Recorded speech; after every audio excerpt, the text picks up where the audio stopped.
Welcome to Happily Ever Aftermath, the podcast where we discuss relationships in movies and our relationships with them.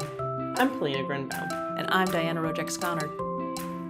Hello, Diana. Hey, Polina. I am gripping my mic with anticipation right now because we've got a guest that's exciting and I'm all nervous. Yeah, we're very excited too. So we got Justine from the Cutaways.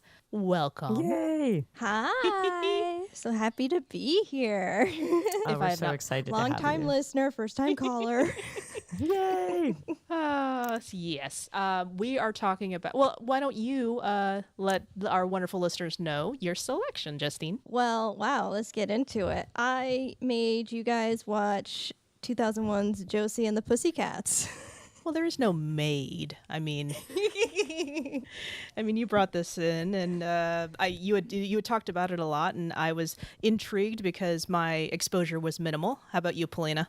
My exposure was more with the original. Before I always watched the original animated series. Yeah, the cartoon. So Yeah, exactly. Oh, okay. And so, true to form of our show, let's take a look. So this came out in 2001, and Josie, Rachael Leigh Cook, Melody, Tara Reid, and Val, Rosario Dawson, editorial here, the amazing Rosario Dawson, are three small-town girl musicians determined to take their rock band out of their garage and straight to the top while remaining true to their look, style, and sound.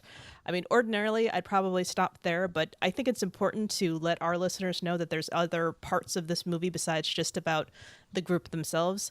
They get a record deal, which brings fame and fortune, but soon realize they are pawns of two people who want to control the youth of America. They must clear their names, even if it means losing fame and fortune. And that's from the Google search, and they never attribute where it comes from, but I'd say that's 72% accurate. That's pretty accurate. Okay, pretty. I mean, it is a global conspiracy, though. yeah. Well, yes. Global conspiracies run Government. deep. So, you can't get accurate information about them. Right. Yeah. So just to get us started, Justine, what made you pick this movie? Okay, so, well, first of all, we did not cover it for my own podcast, the Cutaways Podcast, because it's not a rom-com. And that's okay on the show. Yeah. Right. This show, it's fine. No, but you have no idea how much I love this movie, how integral it was for me when I was growing up. But I mean, I was in high school, but I was a late bloomer. Okay.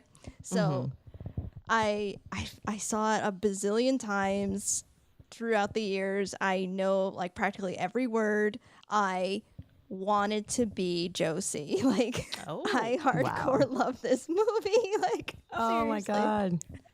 Now, was it you wanted to be Josie the musician, Josie the style icon? Because dang, she was rocking some really cool outfits. Oh my God, yeah. Well, I think everything but the shoes. I didn't care for those 2001 Clunky. majorly high, yeah. Oh, stilettos. yeah. The chunky, that was the moon boot thing. Terrible. No, but specifically, actually, I loved her hair. And so I think it's so funny because people kind of recognize me by my hair now. But in high school was when I got my first haircut because my mom wouldn't let me get a haircut. So my hair was really, really, really long for the beginning of my life. So when I was allowed to get a haircut, I wanted to get a haircut like Josie. But the stylist actually was like, no, that's not going to work for your hair, and then just cut it longer. But I wanted to cut it really short and have it feathered out like she does. But and then when I went off to college, I got that done. So it was seriously from 2001 to 2 to 3 years later, I finally got the haircut that I wanted, and that Josie red used to be my signature color. Like, I used to do it red all the time. Like, that was nice. my color before I was like purple and pink and stuff. Was just that Josie red. Like, I'm sorry, I was just obsessed with her. I had the little ears in high school. I dressed up for Halloween in high school as Josie. Like, I have a sparkly pink guitar like Josie. Like, Wow. it continues my like obsession with Josie, and I don't know why. Maybe, like I said, I was a late bloomer, so I just related to that awkward Josie, no one's ever going to see me kind of feeling that she does feel. So that, I know, I'm babbling now. That No. I love everybody, this so much. everybody Just knows keep my going. obsession. So guys, I have something to admit to you. And I didn't realize this until after we started taping. I watched the wrong movie. I watched the movie we're doing next. So I didn't actually watch this movie, but I did watch the cartoon, so I'm just gonna be stupid, and I'm so sorry. I'm really sad because I really I was really looking forward to watching this movie next week. But I'm gonna just, why don't we just, but I want to hear you guys talk about it because then it'll make me even more excited to watch this movie. Yeah, sounds great. I will occasionally chime in as Paulina. It's just like, oh yeah, that was great. Yeah, exactly. And Diana will be me because Here I am. but I think I won't do the last sections. Maybe I'll just like Skype, I'll Twitter those out or something. But I want to. You'll have more time for you guys. You'll have a post analysis, and we'll figure that out as well. Yeah. So. Yes. So when did you start watching this movie, Justine? Like, how did you find it? What's the format? I don't know why I'm always into the format. Okay, Did you see it in the theater, on DVD? I maybe saw it in the theater. I was 16 when it came out. I don't really remember anything from that time. Maybe this movie. Yeah. Oh gosh, it was an MTV movie, so maybe it was on MTV. I can see that. I don't remember how it came into my life. I remember the advertisements for it. I have a really big collage in my bedroom, my childhood bedroom, of things I would cut out from magazines and stuff, mostly words, but like there were definitely like advertisements from this movie like still up there. I don't know. There's something about like that like punk rock look of it that I was really attached to. Yeah. Especially because like as they do in the movie kind of make fun of like the boy band era, and I was also in that boy band era. So it was kind of like acknowledging both of my halves, where I'm like, yeah, I'm into like the boy band stuff, but I'm also into like the punk rock stuff. So it just was a melding of worlds that really like stuck out to me. So is that kind of when you like became in, like, were you kind of into that stuff before Josie and the Pussycats, or did Josie and the Pussycats was like the catalyst for discovering new music? And oh no, that's complicated because my parents are old school punk rockers. So me doing my teenage rebelling against them would be actually rebelling against cool things. So my teenage rebellion was liking the teeny bopper stuff, and then admitting that I'm like, oh, I like the music that my parents like because they're actually cool. yeah, that's awesome. Oh, but actually, the singer who does Josie's voice in this is Kay Hanley of Letters to Cleo, who I absolutely love. Like, I just saw Letters to Cleo this year for the first time because they're one of my favorite bands, and like I had like several moments where I was just ecstatic, just dying, just her and me just locked across the crowd, you know. 'Cause I was like, wow. I love Kay Hanley. This is, this reach for this particular movie and the music, it's transcending you all of these years later. It's I imagine you just have this like flowing Josie connection just happening as we speak. Yes. That's why I was like, man, I'm not giving you a movie so much about how I learned about romance or related to romance as a child, but like more of like how I related to myself and then how I grew up or got through puberty, you know? Yeah. We have a few of those. We've gotten a few of those. I had a few of those. Yeah, like like what the goal of, you know, it's sort of a almost like a model for how you want to be, you know, like something to sort of strive for. Exactly. Yeah. Well, it's also, you know, how you're shaped as a person and your being that's not going to not affect the other elements of you if it's just, you know, this is the person that you want to be, you know. So in turn, you're taking all of that kind of things as well. But hey, I could bring it around as well. When you saw the interaction between Josie and, is it Ellen M? Is it first name, last initial? Yep. Okay, so I'm wondering, I'll get to that question in a minute, but were there any particular instances where that just kind of stuck out with you, or was it just, this is how they're interacting, and she just happens to be interacting in a romantic context, so therefore it's stuck in a way, or is it just all of it as a whole, and then that just happened to be little pieces of it that were irrelevant because Josie is just the model? I don't want to say model because you are you, but you know what I mean. That was a lot of questions. That was a lot of questions. I will say, when I was 16, I had a boyfriend, my first boyfriend already. But that was, you know, it was just, high school guy I liked. But then my second boyfriend in high school, he was a musician. What do you play? He was a guitarist. Nice. And I have had many relationships with musicians in my life. Okay, trend. Okay. Yeah. So there's that. Did your parents play music, or did they just listen to music? Yeah, my dad's a musician. So Oh, cool. a lot of my friends are musicians. Yeah. Yeah. I have fewer friends who are musicians, but yeah, I have a lot of friends who are musicians as well. My husband plays trumpet, and guitar sometimes, but he hasn't been in bands in a while, sadly. I liked it. He was in a ska. My favorite was the ska band, I have to admit. Ooh, sexy. Oh, it's really good. It's the Specials. It was so good. Yeah.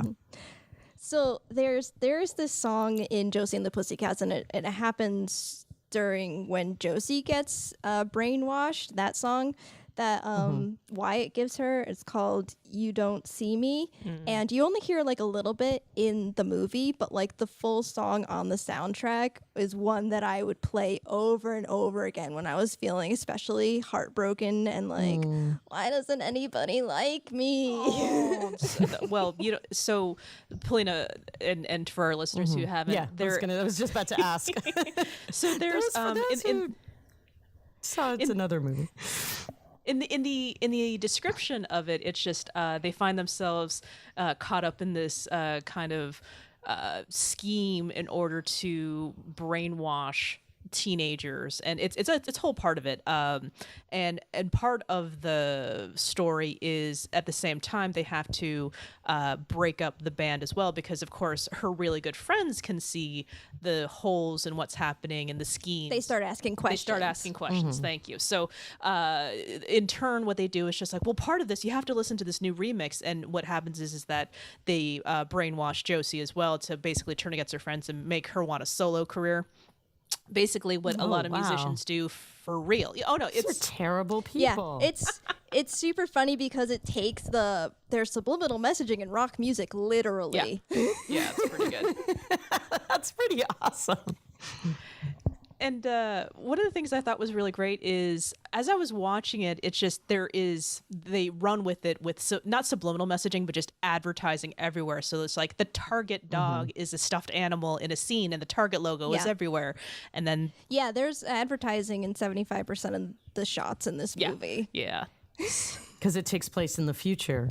Well, I think it takes place in the now. That's true. I do feel like there's really advertising interesting. everywhere I go. And that's why I was flipping through because after I watched this movie, I was trying to get more information on. I didn't realize it was when they said Riverdale, and I'm like, wait, what? And then I didn't realize that this was part of like a spin-off of like the Archie comics. Yeah. And I didn't know that. So I'm just like, it doesn't help that right now Riverdale is a, popular TV series and they're talking about doing a spinoff that involves, Josie and all these other characters. I've watched like season 1 of Riverdale, and Josie and the Pussycats are funky. a plot point, a major plot point. Wow. See there again. I'm learning all this information right now. So well, in the movie they actually like make fun of that by having Alexandra and Alexander in the movie, and Alexander goes to Alexandra, I still don't know why you're here, and she goes, I'm here because I was in the comic books. Yeah. And he's like, what'd you say? And she's like, nothing. Yeah. What? And it's really weird because it was made in 2001 and it's such excellent satire for today. And I saw this article, I'll post to it in the notes, that Josie and the Pussycats was ahead of its time because I guess then we weren't paying attention to it as much, but if you think about it now, it's just, advertising, beyond brand deals and just like interspliced, if Beyonce or Taylor Swift said to do something, a legion of girls will start buying it and doing it and living it. And and this was just a reaction to the boy bands. Yeah. I think it's funny. I mean, we're talking about like, legions of girls as if we weren't the legions, like I definitely. Oh, I was all the legions. All the, I was I even just thinking about like, Michael, like I was still in the, Michael Jackson, like when I was 13, Thriller came out, and I had all that stuff, like, and then, and I was super obsessed with, all the people I was obsessed with. So I am one of, I was one of the legions. I was in a lift the other day and I heard a commercial for a new vanilla orange Coke. right. And one of the taglines was, it's new, it's orange. And I was just like, that's a line from Josie and the Pussycats. Oh my God, I'm being brainwashed right now. Where the guy goes, I'm trying to sell things here. They're new, they're orange. Because there was a color every time they were trying to sell something new. Yeah. Pink is the new red. Oh, wow. Oh my God. Orange is the new pink. Yep. Which I think I remember that awesome. from... I think I remember in Legally Blonde when they were saying anyone who said that orange is the new pink was seriously deranged. Yes. See, it's all coming together. I think that was like 99 or something like that. That was I don't know 2001 why as well. I'm having flashback to Ghost World, where they're in Ghost World, the graduation is brought to you by Tropicana. Yes. It's so good. I love Ghost World. I love any movie about nonconformity. Yeah, me too. Me too. Actually, Ghost World is sort of on my list. Yeah, me too. And especially as a teenager. Well, I remember seeing that in the theater, and I think I wasn't ready for nonconformity, so I just didn't get it. So. Yeah, I saw it late. Well, I just, I think I've talked about it on the show. I just always felt like a weirdo because, I was an immigrant. And so anything where like other people felt that way was so hugely comforting to me. I was like, I'm just some freak that is pretending to get along. And then at some point you get tired of that and you're like, all right. That's what this movie's about, I'm just too. a freak. I can't wait to see it. Wow. See, well, that's, you say that and you say like, I always felt like the weirdo because I was an immigrant. I'm like, wow, I always felt like the weirdo because I didn't mind studying and staying at home and not getting into trouble. Justine, why were you a weirdo? Yeah. Ugh. I was awkward. I was that too. I keep saying like I was a late bloomer because I really was, like, when people started like I didn't understand why the whole like segregation of boys and girls happened. Like I wanted to keep playing together. Like I was still like in that state for like a while, after my friends were, and this was like in 6th grade or something. And I'm just like, why is everybody changing? And this doesn't make sense, and it's weird, and I don't want to like these things. And what? Oh, you're breaking my heart right now. And making me flashback to 5th grade. Oh my God. I also just saw I don't know if you guys are watching. Oh, sorry, Diana. Oh, no, I was just thinking, I always blame it on me getting hips. That's what changed everything. Stupid puberty. I never, that's what I'm like, I never like physically developed like to this point ever. Oh, no. I was definitely, I did, and it was actually, that was traumatic, because like, I basically was like, people thought I was a boy. I had a short haircut, and then one day that just all changed, like very quickly, and I stopped looking like a boy, and I was really, I was tall for that time, and like, I mean, I guess I'm still slightly taller than the average woman, but not like gigantic. And I was so like confused, like my body didn't make sense, my movements didn't make sense. And at one point I was horseback riding when I was a teenager. I was really into competitive horseback riding. And basically like the person sat me down, was like, your body no longer, you're not going to be, successful. I think she was probably just saying you're going to have to work harder or work differently. But I was like, oh, you're taking this one thing away from me that like feels very safe and comfortable. And it felt like it kind of soured me on it. I just like that made me feel sad. Yeah, well, I had the opposite problem of like I looked like a boy and then continued to look like a boy as my friends developed until like college, And as we see like the 2001 styles, it's like the very like hip hugger jeans and like all that like Christina Aguilera look, and I was just like, I don't know what's happening. Like, how do I wear this? Yeah, no, my style was always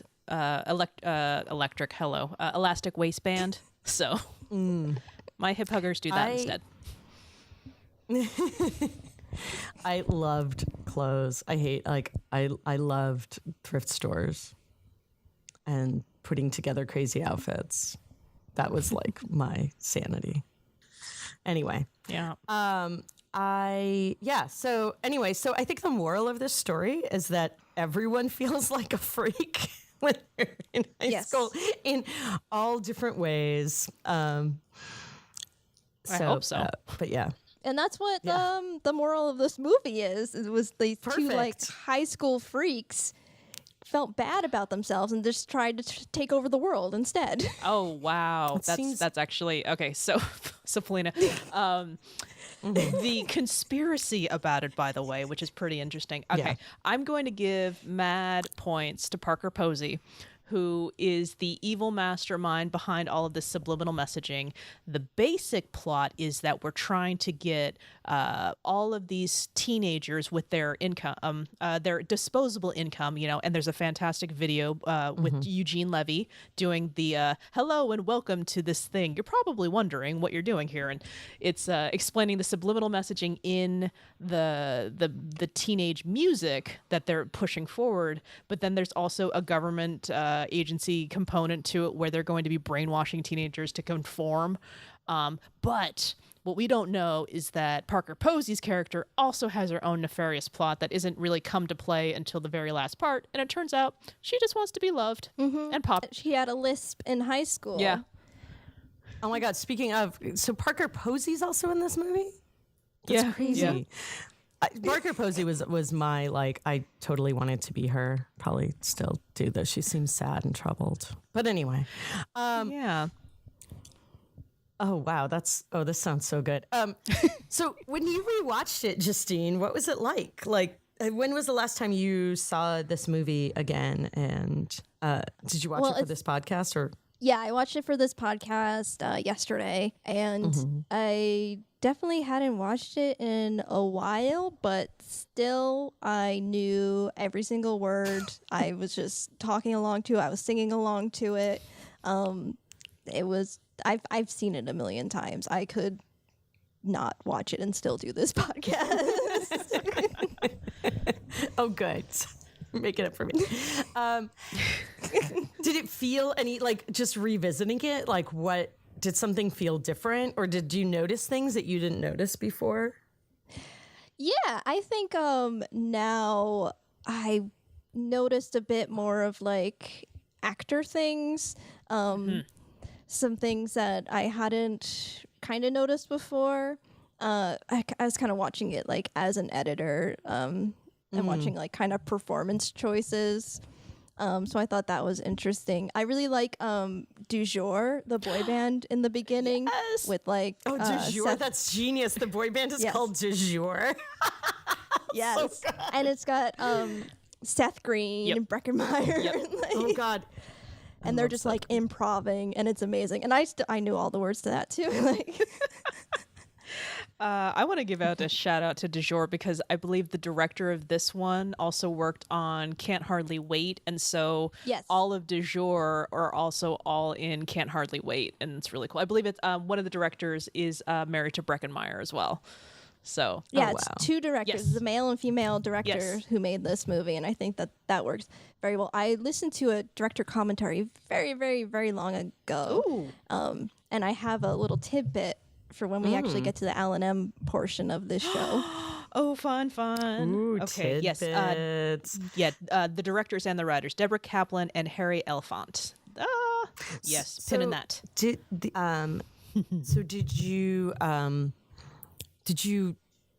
do you feel that way in general? Like when you watch a movie, is like, especially one that you've seen before, is it kind of a bit of a busman's holiday where like the editing is something that you notice? Like, are you able to kind of relax and enjoy the movie?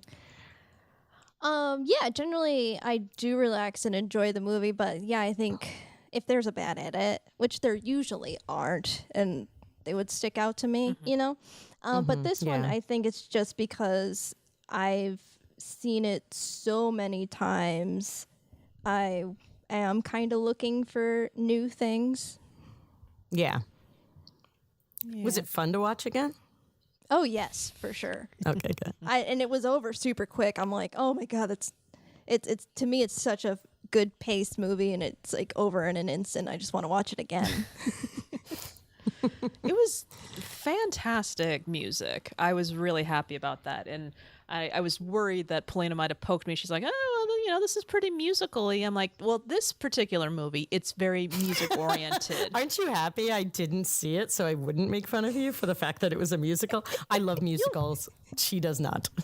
Again, I'm not a fan of them. That doesn't mean that I cast them into the shadows all the time. But I do love musically oriented movies, and just good music, and it does not feel like early 2000s either. And that's actually something that was really, really great about this movie as I was watching it. And again, with that article that was saying that this movie is ahead of its time, and just the fact that they're really shining a light on advertising, it kind of reminds me of Wayne's World when they're talking about selling out, and it's just, I love quoting this part, like, I can't talk about this anymore. It's giving me a headache. Here, take 2 of these. Nuprin, little, yellow, different. It's just, it's its own version of that, and it's hilarious in Wayne's World, and it's great in this movie as well, because they're not calling it out the same way, but at the same time, they really are by saying, Target, Evian, Steve Madden. Yes. It's self-aware in, I think, just the right way. Yeah, exactly. Yeah. And then it's over self-aware when the characters like look into the camera, and be like, we're doing this. Oh, and I want to go back to Du Jour just one more time when they're talking about like Seth Green. It's just like, he stole my look, I just He stole my face. He stole my face. Thank you. I love this. You can correct me. He stole my face. We established that this was going to be my look. Now he's doing it. That's my look. We'll have the choreographer give you a new face. Oh, and that's the other thing. I think you'll really love this, Polina. Alan Cumming is like the henchman of Parker Posey. Oh my God, it's all my favorite people. I'm so mad at myself. And I kind of knew a little bit about this movie going, and not very much. In fact, I remember seeing it when the ads came out, and in fact, the Rolling Stone cover, I had that. Yeah. Did you? Oh, very nice. I think I remember seeing that. Now, was it actually Rolling Stone, or was that? Yes. Okay. I remember seeing it like crazy, and I swear I remember seeing them on the cover of Entertainment Weekly as well. And so I remember all of that, but it's just, it wasn't something I was interested in. I'm just like, I don't know what this is. But I remember watching when the Scooby-Doo movie came out, and I wasn't particularly attached to that particular property, but I watched it. I'm just like, what was that? So I'm wondering if not being connected to the original property is its own thing, but just kind of seeing this through, acknowledging that it was that, but it was really well done. And just, I was in this to have a really good time, and I did. So it was just, that's great. It's really, really cool. Yeah, that's what it's for. Yeah. I think. Yeah. I mean, I'm not going to learn a huge valuable lesson because I'm 36 years old, but the lesson that is there is just like, this is fun. Yeah. Oh, that sounds great. Yeah, I remember wanting to see this movie when it came out, and like people were like, the people who were into it, just, I don't know, we just never quite, they either saw it like right away, and I'm terrible at seeing things right away because I don't like waiting in lines. But yeah, I couldn't kind of quite convince everyone to see it, but I was so into the original, so. So did you, so tell me about the romance, the Alan M part. I want to hear a little bit more about this little director commentary factoid. Oh, Okay. yeah. So the scene when Alan M comes over to have Josie fix his car, Yes. his truck. In the very beginning, that's what happened. Right. So he says to her, did you ever want to tell someone something, but you didn't know if you should? And by this point, you definitely know that Josie has a crush on him just by her physical behavior when he comes over. She really nailed that. Yeah. Just kind of hesitation meets rapt attention. Yeah, and the stay cool, like, hey, Alan M, what's going on? Stay cool, stay cool, stay cool. Yes. So then he Oh my he God, tells, that was like he me says, with every boy. Yeah. So he does that. Do you ever want to tell somebody something you're not sure if you should? And she's just like, deer in headlights, being like, yeah, you should tell them. Mm-hmm. And he's like, yeah, because there's this really smelly guy at work, and he just smells so bad. And so she's just like, oh my God. So what the directors have differing opinions on is was he going to originally say there's a smelly guy, or was he actually going to be like, I like you? And I believe the male director was leaning towards, he was thinking he was going to tell her that he liked her and chickened out, and then the female director was thinking that no, he's oblivious and wanted to tell her about this smelly guy. Oh, wow. Oh, see, now I'm thinking about this way too much. Yeah. No, you should. I haven't even seen the movie, but now I'm obsessed with this idea. Well, as you watch the romance progress, and it's slightly interspliced with this, international conspiracy, so that it doesn't come up as much. I'm just wondering, okay, I like the idea of him being that smitten and wanting to do it, because he does it so seriously in the very beginning. Do you ever just want to tell somebody that? And as that conversation got started, I'm just like, dude, don't do that. Think about what you're saying, and if you're gonna do it this way, don't be that guy. No, there's this. I guess again, I'm 36 years old, and you approach this as just like, dude, I got like a work problem. Can I ask your advice on something? And that's just not like, hey man, it's like you ever get like you want to quit your job, like saying that to my boss like that. Like why would you put it that way? Like like danger. This is something that affects you directly. No, do it like a human being, where your emotional intelligence. That's what I'm going for right now. For me, at that point, I am not sure, because I think the way it plays out editorially, it's not. I feel we are the audience in the position of Josie. We know what's going on with Josie. Yep. So I feel like if we knew what was going on with Alan M at that point, I think it would be a bit different. So I feel like the way it is played out editorially is that he is telling the smelly guy story. There's an actual smelly guy. I agree with you. Because I think there needed to be an arc of something there, and he seemed just very casual guy. I mean, but then again, well, then, he goes, that's what I love about you, Josie. We can just talk about stuff. yeah, and I honestly, Smelly guy stuff. Well, not.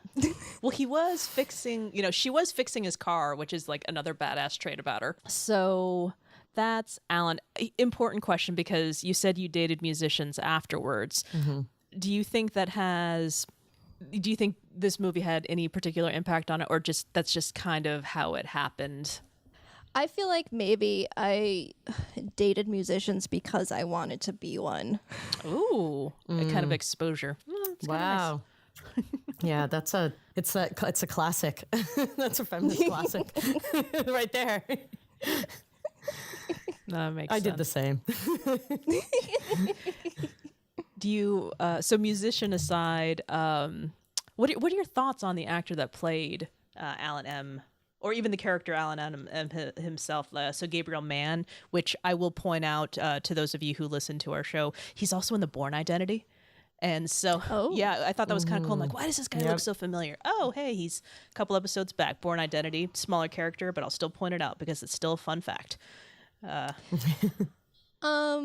think maybe this is something we would talk about later in the where would they end up. But to me, I think Josie is better than Alan. Like, she can do better. Oh, burn. Because, well, you have to, we don't have much of their relationship, so you have to kind of be like superficial with them. Whereas like Josie's got this great style and imagination. You look at him, he's kind of just like kind of boring hometown white guy.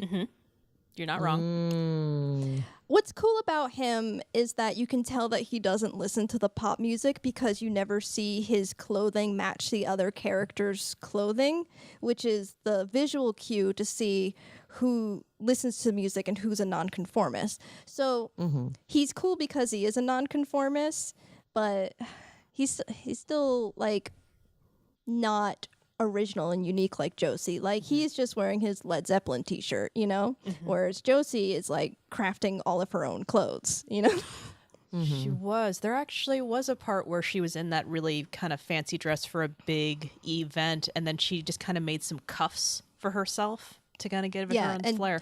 Believe me, I did that too. Like, I made my own wrist things, like socks and extra. Like, I wish I had like access to fabric to do what she did. What to say? Well, you are a crafter. I know this from our interactions and following you on the Facebook and the Twitter. Yeah. There's that point where that scene where he does come over and he sees her in the fancy dress and he does the wow. Like, he's actually seen her as a woman for the first time and not just like, oh, I'm gonna hang out with Josie and she's gonna fix my truck, His bud. Yeah. Yeah. No, that I always react to that type of scene in a movie where it's just the, oh wow, depending on it is like, oh, you clean up nice, but fortunately he doesn't say anything like that. It was just a wow. And wow. Yeah. And then he touched where he touches her bare back is pretty sexy though. There's this scene where I don't even understand those little chain things. I guess when you had the bare back, you had like a little chain to go in this particular dress, so it's like adding a little flair to it instead of just a bare back situation, and it got tangled, so he does that. No, I reacted to that way as well. It's just like, oh, what, intimate. Yeah. Oh, physical touching. Oh gosh, me as a 16-year-old being like, oh my goodness. This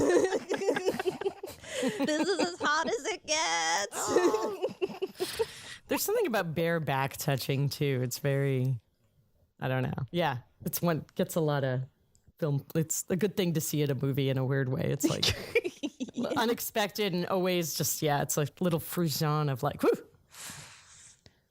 See, now I'm ticklish thinking about it. Well, yeah, because it's like forbidden, because like that's where her shirt normally is.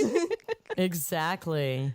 She's not wearing a bra. Oh my goodness. Just thinking about things. There's a lot to a bare back, a woman's bare back.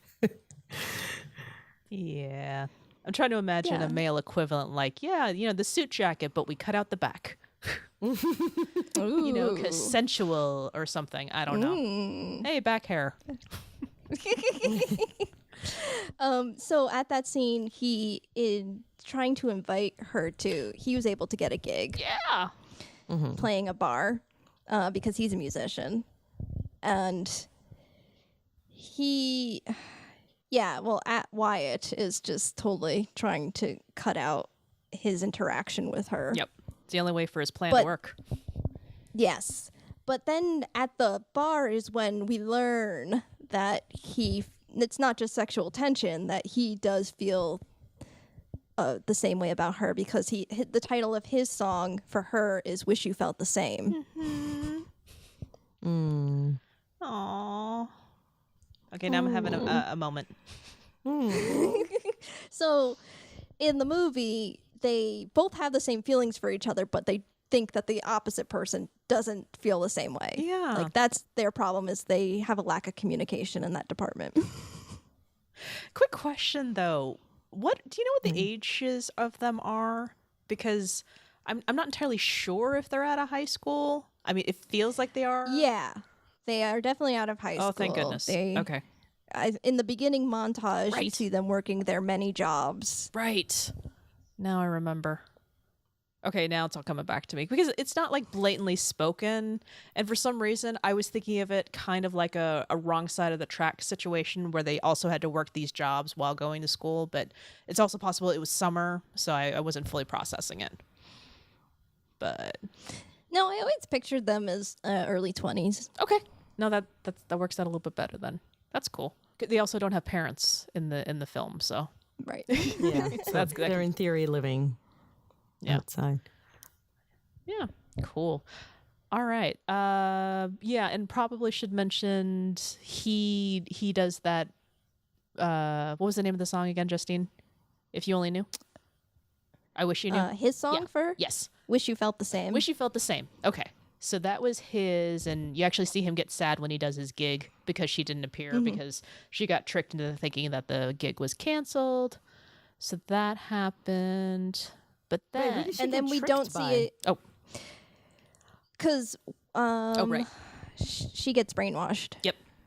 Oh, the brainwashing. God, I've missed so many events in my life because I was brainwashed. Like, Exactly. so many. Just use that. Like, oh man, I didn't show up for dinner. I was brainwashed. I was at the time. brainwashed. It was awful. So yeah, we don't see him again until the very end of the movie, Yeah. Yeah. where he shows up at the concert. Yeah. Which is its own version is sweet, but I often wonder if the acoustics would really support that declaration. No. No, she is stepping away from a microphone, yet still sounding amplified. And he has no microphone. He has no microphone in the back of a crowded venue Crowd Oh, surfing. Lord. of a stadium. Yes. Yeah. With all of the screaming And fans. yeah. And sometimes I have trouble hearing the person across from me in a crowded restaurant, so I don't really see that like working out very well. But it is really sweet though. Like again, suspension of disbelief aside, I love just large romantic declarations where people are cheering because you're kissing. But Yeah. in theory, I don't think I would really like that in real life. I was gonna say you don't like PDA of any kind. No, I really don't. But they are great in movies. You're right. I would feel they are really great in movies. What part of in theory do you not? That's so good. So I got to give you tremendous props for this, Justine. Just tiny little hints of just like, well, we'll get to that in our next segment. Oh, okay. Well, so we are now in our next segment. Justine, when do you think they fell in love? They were already in love before the movie started. Okay. I agree with you. Wow, one sentence. Would you care to elaborate any more? Yeah. Yeah. How did they meet? Gosh. I don't know what the true canon story is in the comics. Yeah, I can't remember either. But they seem like childhood friends or know each other from That high makes school sense or with them, something that. because they have that buddy-buddy relationship. That takes a long time to develop that kind of rapport. And they mean they're both, I feel like because they're both Yeah. musicians, like they've got that in common. So maybe they saw each other at guitar lessons or something, you know. Yeah, they were in bands. Yeah. They're in the scene, Yeah, no, as the kids say. I can say that. No, I agree with you as well. Given just, again, how they interact with each other from the beginning, it's just, there's a bonding that happened that we didn't see. And it's just nice to watch it unfold. Yeah, and kids, as you said, the romance aspect of this movie isn't a lot. So I think you have to have them already have a thing before it starts, just because what we're seeing for their plot progression is just the ability to tell each other it. Yep. Not like learn about it, figure it out, and then tell each other, which is how like other movies are. It's just the last part. Right. Yeah. Yeah, I could see that. Oh. So, yeah, what's going to happen to them in the future? This whole like how the movie ends, I feel like there's a lot of we don't know what's going to happen because they kind of toppled that record label economy of the subliminal messages and stuff, and the whole point that she was trying to make at the end was she wants everybody from now on to make their own choices and choose for themselves and not have people tell you what to do.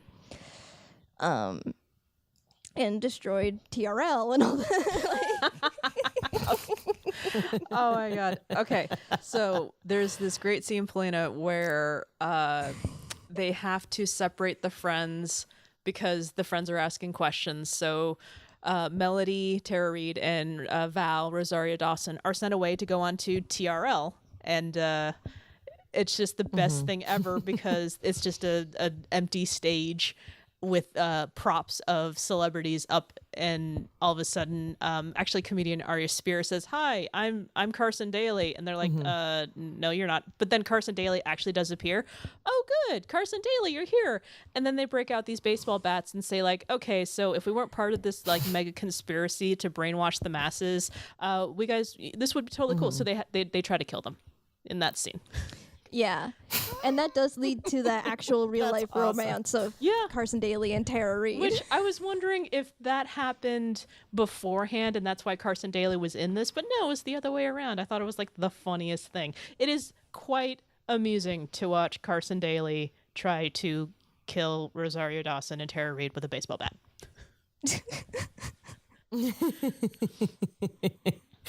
Okay, yet another reason this I need conspiracy to is fun. Watch this movie right away. It is. Yeah. It's super fun. But as for like Alan M and Josie, like I said, I'm not quite sure because they are like in love, but still like very young. But she is definitely more successful than he is. But I definitely see him being extremely supportive of her. Yep. For that. Yep. But like I said, she I think has a lot more imagination than he does. So I don't see that they're like a really true pair, but they may stick together in the end. I don't know. Wow. Okay. Just for a little while. So you think they'll be together for like a year, 6 months, a couple years? I think 2 to 4 years. And if they don't decide to get married, I don't know. He would definitely propose to her. Sure. She, on the other hand, I don't know what's going to happen with her career and her life, but I think she's done with small town Riverdale. So Yeah, I understand that. And there's also a really funny moment in the movie where they say, where she says, does anyone think this is really strange as they're getting like gigantic gigs and these deals that this has only happened in a week? And that's a truly excellent point. But if I may step in with my hypothesis. So it does happen, like the record deal and everything, in a week. And while they have toppled the conspiracy theory, or the conspiracy period of brainwashing, she does manage to get the attention of the people in the crowd with the music, even after they take off their headphones with the subliminal messages. And they seem to be really enjoying it. So, you know, whether or not it's cool or whether or not you're being told to like it, if you're enjoying the music, you're going to consume it. So I think you're right, Justine, that she's done with Riverdale, and there is a lot to be done, and there's more to be grown from this new exposure that they've had. I'd also like to believe that in the fact that they have destroyed this huge conspiracy, they'll get some sort of like government reward for leading to the prosecution and arrest of somebody, you know, trying to do that. So that's going to be the Pussycat seed money to help them move to a bigger city and help them focus on their music. The only downside to this is that there's not the way you could, you know, create your own music in CDs now. You do. I think in 2001 you still had to rely on the large equipment of the bigger companies in order for you to create something. Yeah, but just around the corner you've got all the home recording happening. So they just I think they'll ride that But cusp. because that just kind of started in 2000, I think. I remember people trying to, like where it was beginning to be, it was possible. Yeah. Yeah. A part of me now is thinking, I'm like, maybe she does hold on to Alan M to like keep her grounded. Those are still possibilities. We haven't finished the episode yet, so you think about that. Yeah, revisit. Yeah. I've altered mine many a time. So that's after hearing Diana's. well, that's just what I think in terms of like music career, because the three of them in the group, just I loved their friendship because the focus was heavy on that, and it's very solid. I mean, I've rewatched older movies where I thought, wow, these guys are such great friends, and then I just rewatch it and I'm like, wow, this is a very codependent relationship and really could use some things. But them are just, you know, different personalities, but kind of form them into a solid bond. And I want to have like good hope for them is that that they will stick together. Maybe not as a band, because that's a really difficult profession to, you know, sustain yourself in. But I think they're going to be good. They're not going to be megastars, but they're going to be working musicians, which itself is its own amazing success. And yeah, and they'll have their cult following. I'm like, they'll just be like, let her stick there it is right there. Working musicians right there with their own huge fan base that just happens to be scattered out all over the place. And then Alan M, dang it, because there's just such a sweetness to them that I want to give a bonus to, and I want them to be together. And you're right, you know, him being around to keep her grounded is really sweet. So yes, I'm taking that. I'm going to say that he's going to stick around and that he's going to keep her grounded for. Do you think that even after because Justine, you were saying the 2 to 4 years, do you think that they'll remain friends if they break up? Yeah, but he's definitely going back to Riverdale. Okay. He's that's like his role is small town, hometown boy. Yeah. You know? That's very true. And again, it's really, with the lack of family that we saw, I'm not sure what other roots she might maintain there. And if she doesn't have them besides him, it might not do well. I think there's definitely a stronger relationship between Josie and Valerie. Yes, absolutely. I'm like, they're the relationship that I'm like, they're all the way forever. That's friends for life right there. Yeah. I mean, they will hide bodies Especially for each other. But they won't need to, because they're good people. And I don't think Melody would allow for bodies. No, only puppies. Only puppies. You know, I There's even puppies in this movie? Oh, Melody loves puppies. And so when Josie was brainwashed, when she was trying to like disillusion Melody, she said to her, you know, puppies get older and turn into dogs that die. That she made Melody cry. that made me sad. Oh, I knew that. When I was watching, I was thinking of you. Well, no, dogs are just big puppies. That's okay. And then they die. Aww. Why'd you have to bring up the dying? Well, and that's just actually shows you how huge their friendship is in that moment, is that she knows the exact right words to destroy her friends.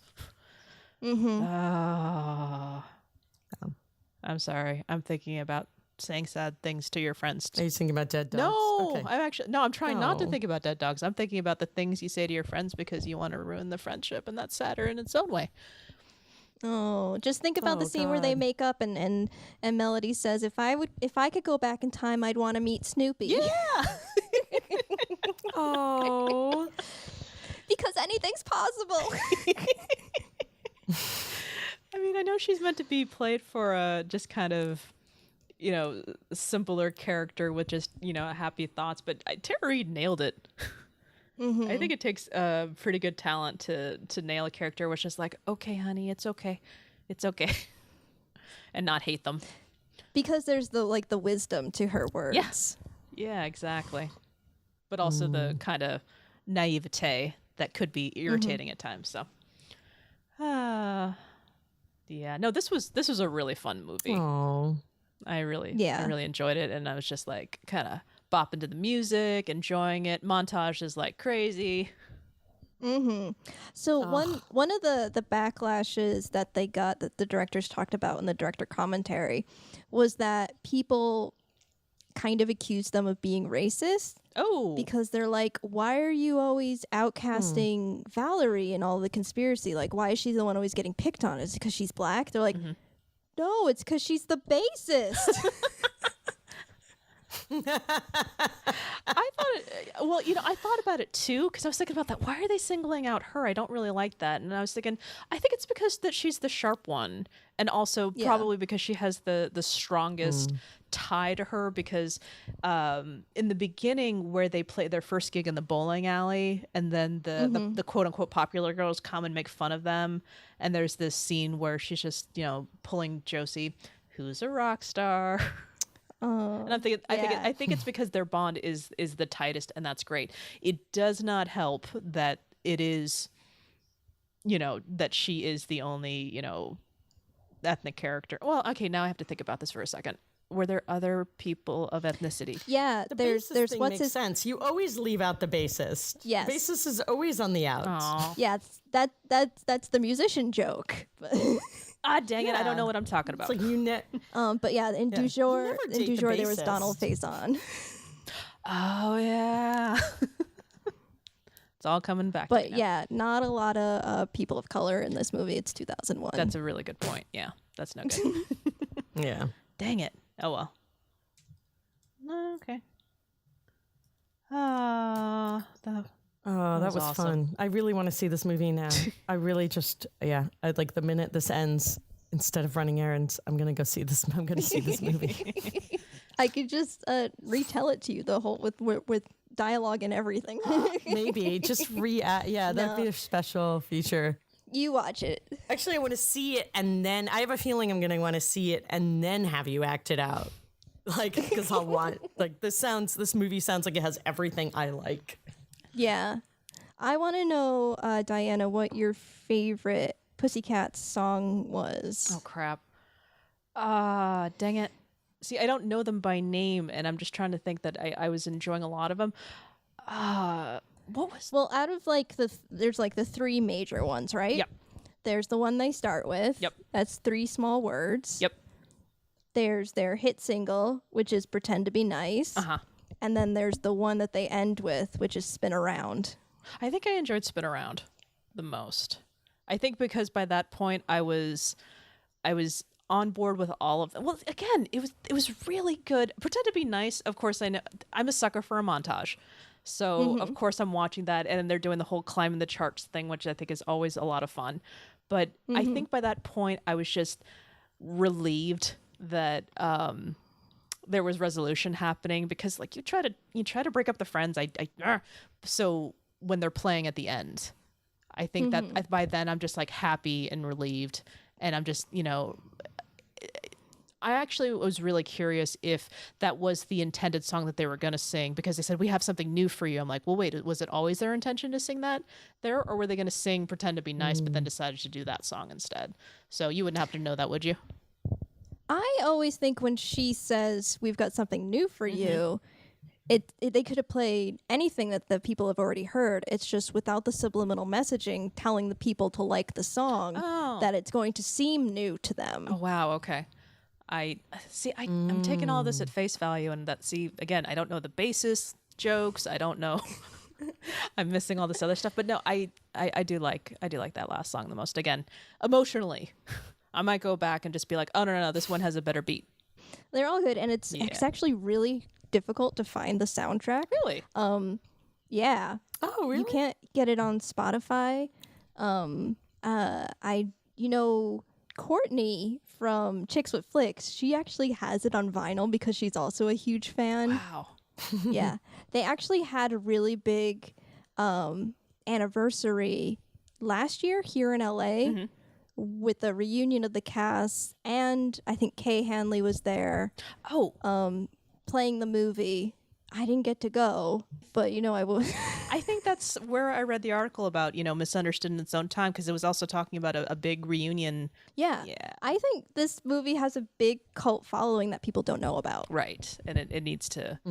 Okay. So that's important now. We need to find out where you all are, and you need to raise your hand, and you need to say more. Yeah. Yeah. But I mean, I used to have the soundtrack.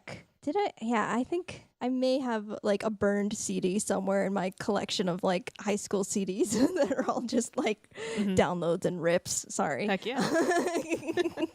Well, okay, we are a product of our time, so 2001. Give us, of course, give us your forgiveness, please. I would have no way to play it. Also true. Oh wow, soundtrack owning.